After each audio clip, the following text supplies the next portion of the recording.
Good day to you people. You seem to be on a slope. Let's straighten you up. That's better. I don't want you all getting dizzy. Right, welcome to Permaculture, mate. Wheezy, with me, Jester. Joy's having a wander around over there. Jem's teaching.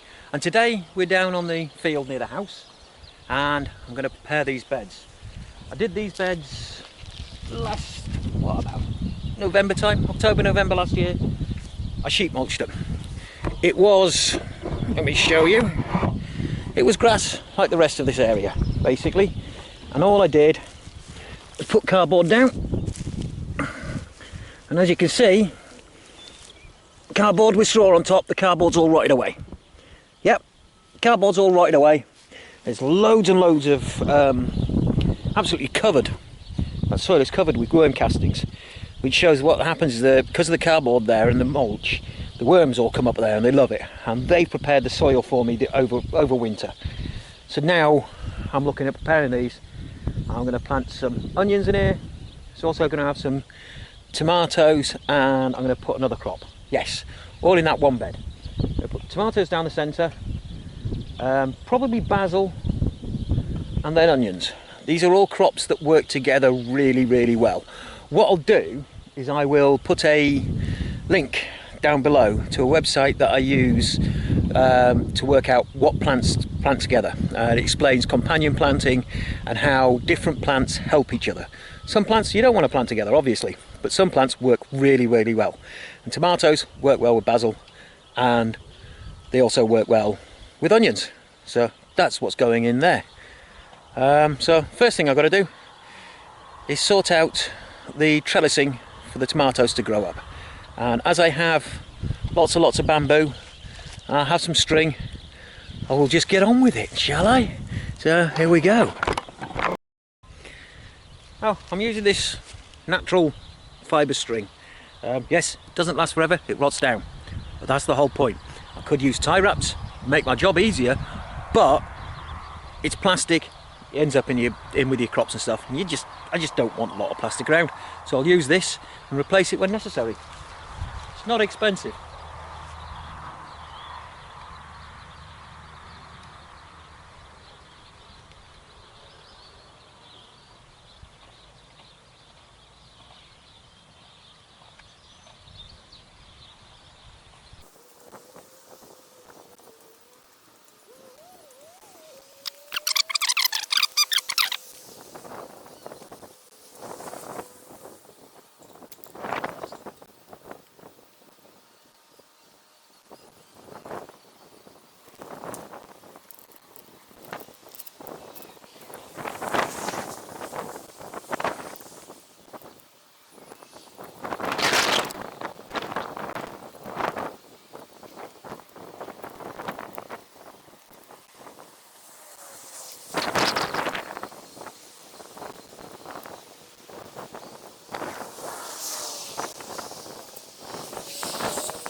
Okay, so that's a basic A-frame structure, and then I'm going to get some more bamboo. I've got to go get something to cut it, and I'm going to stand them up in the middle for the tomatoes to grow up. You can't grow strawberries up like that. That doesn't work. They grow like that.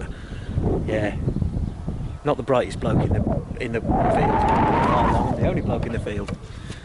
See what I mean? Right, back in a minute. All right then. I've got these set up. They might look like overkill, and maybe they are. But it's better than it blowing down if we have a storm in the middle of summer. So I've got these set up ready for the tomatoes to go up there. They'll climb up there, and I'm going to plant onions down the side. So the reason I've used bamboo is because we have a lot of bamboo available. As you can see over there, that's my next door neighbour. They clear it out and they give me the bamboo. That's why I've got all of that there. There you go. So now time to plant the onions. Now I'm going to plant from bulbs this year. from little starter bulbs. There's some disadvantages with planting from these. Sometimes they go to flower quite quickly, which means you end up with a smaller onion. But that's okay, because I will save the seeds in that case and plant them again next year. That's not a problem. Now, looking for onions that are pretty round. What you don't want to be planting is, it doesn't seem to be things like this. It's no good. That's no good. Wants to be little fat onions. That's not brilliant either. So, but there's a lot in here, and we'll plant the best ones. And literally, all you do to plant an onion is put a hole in, you bury them up to about there, with just that little tip sticking out the top. And that's it. And I'm going to put them down there about 4 inches apart, and on that one as well. And then later on, I'll be adding the tomatoes to this bed when they get a little bit bigger and when there's no more danger of frost. So these will do fine on that straw, even if we get a bit of frost. So there you go. So I'll set this up. I'll start planting onions. Yay! Planting.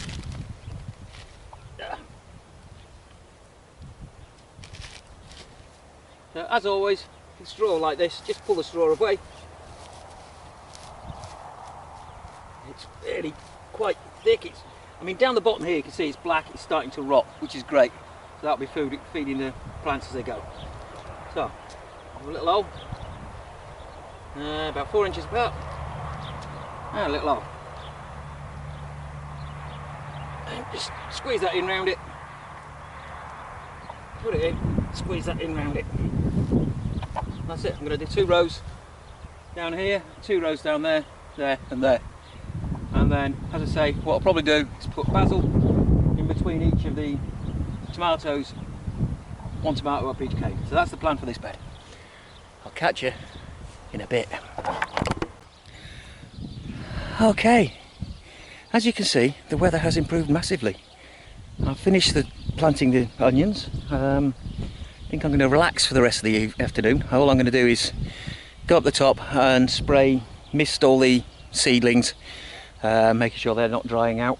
I only had enough onions to do the one bed, so this bed will be onions from seeds, and I've planted some onions from seed up there, so when they come through they'll go in here, and it'll be really interesting to see whether the bought bulbs, the tiny little bulbs, or grown from seed is better.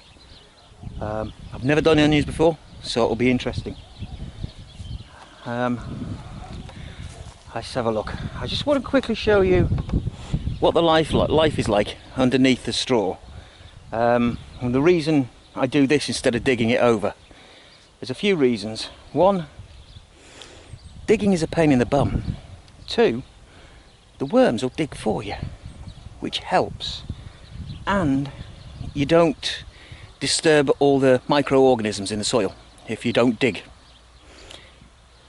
So they don't have to come back. And they all help with the growth of things. You think how productive forests are, and nobody digs them over. It is just thick leaf mulch all the way across the top. It doesn't matter what mulch you use, whether it's straw, leaf, or even compost. You can just put compost on the top and use that as mulch. In a wet climate like the UK, compost is brilliant. Here, it's fine using straw, absolutely fine. It's best to use older straw where the seeds are dead, otherwise you can get grasses growing up and stuff like that. You can use hay, again, older stuff where the seeds have had a chance to die is the best to use. I think that's about it really, so let's see if we've got any life under here. Let's have a look. Let's pull that back, and there we go, we've got worms. And everywhere I look under here, I keep finding worms. Do find the odd little thing like that, and as you're planting in, just pull it out. Never get all the weeds. You can keep coming back throughout the year and weed by hand, and that's fine. It's just a job you have to do. But the majority of it, when you think it was just grass, and literally all I did was cut it as short as possible, put cardboard over it, and mulch on the top of that. That's it. So anyway, that's it for recording today. That's it for videoing today. I will speak to you soon. Thank you very much for watching, and if you like what you're seeing, please, as always, like, comment and subscribe. It helps our channel no end, and I appreciate it. Those people who have been commenting recently, thank you very much. I always try and answer my comments, so I think I've done reasonably well on that so far. Anyway, thank you again. Catch you later. Whatever you're doing, I hope you're having a cracking day.